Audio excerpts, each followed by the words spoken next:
I'm curious how work-life balance differs in Europe versus over here in North America. 'Cause I feel like work-life balance is such a hot topic right now, 'cause especially work from home where you can't, those lines blur so much and you find yourself working all the time. And it used to be a little bit easier where you could step away from the office, but how do you approach living in Vienna? What is your approach personally to work-life balance? Austria is very special. Europe is already special. Austria and France are very, very special. We have some of the strictest labor laws um, in the world. Labor is very high taxed, right? So the main difference that I realized for myself, if you do well in the US, you can do way better than you can do in Europe. But there is no cliff that you can fall off in Europe, right? So as soon as things go wrong in North America, I think Canada, I don't know, I'm not an expert. This might be a bit more protective and a bit more uh, like I don't, maybe a better social system. I don't know. So if everything's great, if I would have had my agency in the US, I think I would be wealthier, more known, more successful than I'm in Europe. But if things go south, I'd be screwed in the US, but I'm still very well off in Europe. So work life balance and social security is very important to employees here. We already have an international disadvantage because we have 5 weeks of vacation automatically from the start.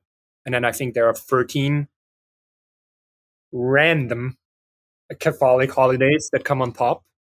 Um, you have to pay extra hours. And so it's already difficult to meet the industry needs, right? Advertising has always been a sector where people work a lot and they're passionate. So that already is a challenge if you only do business locally in the agency. But globally, with the time zones, even more. So it's a hard thing. We had a lot of people, even though we really try hard, um, burnout is always there, right? We always have people, and I was there.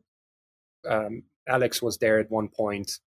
Um, Burnout is always around the corner, and you really have to be mindful about.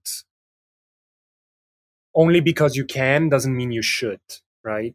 Um, so maybe we can move that call to the next day and not take it at 9 o'clock at night. Maybe we don't have to take that presentation. Maybe, and what's really difficult because of the people we attract, they're really hard on themselves, right? And enthusiasm often turns into passion, and passion turns into burnout because they are so hard on themselves and they really want to perform. They really want to meet high expectations. And young people don't often have those checks and balances where they can, realize that, okay, my energy level is getting low and I'm just forcing myself into the next cycle. So yeah, it's really tricky. And I think the US is brutal. And I think there's a lot of inefficiency and toxic behavior because of people being overworked and being overstressed. And I'm pretty sure if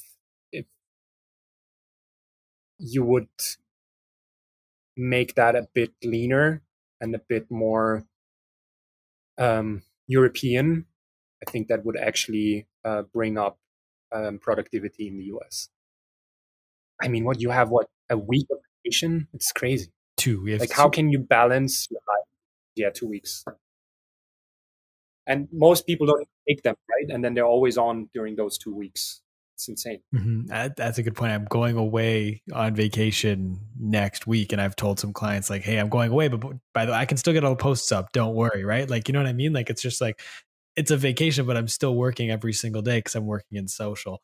Um, but I think it's an interesting point that you say that despite even with RDB, where it's a purpose-driven company where there's meaning behind the work that you're doing, that burnout is still a reality. Like I feel like a lot of people think like, oh, if I just like my job more, I wouldn't burn out. But it's a reality no matter where you work. So your point, it's about being mindful with how much you're actually working.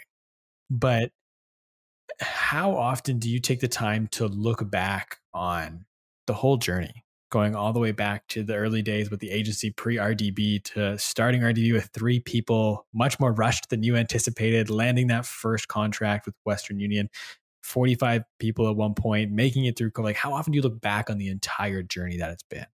Rarely, because it's overwhelming. To be very honest, right? The last 15 years were so intense and so overwhelming in terms of what is the right word, in input, right? So there are parts when I went to Uganda, the first 2 weeks in the Philippines, that campaign. Also, if you go there, and you know this, right? If you go somewhere as a creator, you have a different lens. It's not as if you travel, or as an entrepreneur, it's not as if you travel for holidays, because you're behind the camera or you're doing the art direction. So you're constantly focused, and you basically have no filter, right? You take everything in.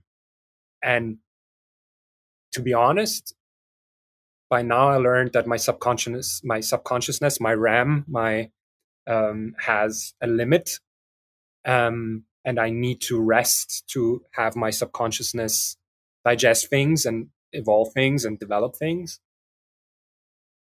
COVID, though, the last year really was, I think, important for me, because for the first time I said, okay, this could be a stop. This could end here, right? This could be the end of the journey, at least for a while, because it's threatening to my business. It's threatening to my life. There were some health concerns in my family. And suddenly you wake up and you realize, okay, you're 35. The last 15 years were amazing, but you actually never really had the time to soak it in. Right?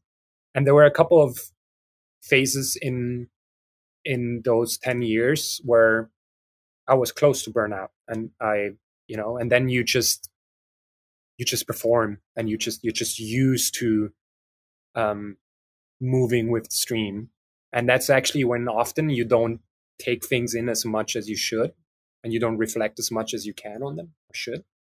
So, but last year, yeah, I was just really, really grateful for the amazing people that joined me on that journey, the wonderful people that I met, the amazing opportunities that I had, the life that I could build with my passion, the luck of my parents bringing me up the way they did, the wonderful people that like Karen, Michael, Bernd, Rudi. There are so many people who enabled me and trusted me at a very young age.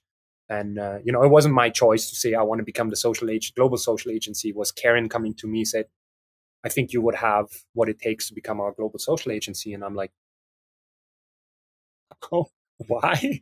But she said, yeah, trust me, you're gonna do great. And we did. So yeah, I think that the older you get and the more experience you have, the more you start to look back and realize how fucking lucky you were, and how grateful you can be for just the environment that surrounds you.